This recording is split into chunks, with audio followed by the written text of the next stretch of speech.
Extra मोनसे माने गोदान मोनसे फिलिं बे समाव आं हमदांनो हादों मानोना गोबाव समनिफ्राय इउपिपिएल दोलोआ गोबां सेक्रिफाइस खालामबोनाय मोनसे दोलो पिसिडिआरनिफ्राय फैनानै इउपिपिएल आरो फैयै फैयै नैबे मोनसे बेलासि समाव बे मोनसे समाव दिनै आङो इउपिपिएल लाइमोन गांखंनि आफादगिरि महरै बिबान मोनदों आरो बिबानखौ मोनखांनानै गोसोआव गोजोननायबो मोनदों आरो साननायनि मोनसे गिदिर माने बाहार मोनसे बजा आंनि मेलेमाव फैनाय बायदि बा आंनि गोसोआव हाबफैनाय बायदि आं मोनदों नाजागोन जेसेबां हागौ एसेबांनो फैगौ समाव जोंनि बे बिटिआर ओनसोलनि लाइमोनफोरखौ बिखेखकरि एकदम जि निउ माने इयं जेनेरेसनफोर दङ बिथांमोनजों मिलायफानानै बिथांमोननि साननाय हनायजों लोब्बा लाफैनानै जोंनि दोलोआ बेसेबांसिम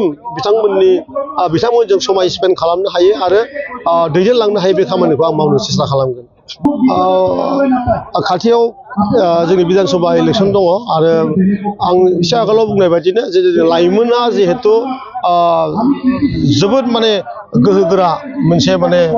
पार्ट राजखान्थियाव बाहागो लायो आरो बेखायनो हयथ' इउपिपिएल दोलोनि दैदेनगिरि बिथां सारमोना हयथ' आंखौ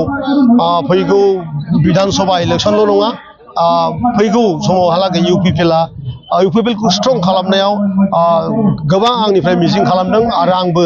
आंनि 100% होनानै मोनसे थासारि सृष्टि खालामगोन होननानै आं बे समाव सानदों।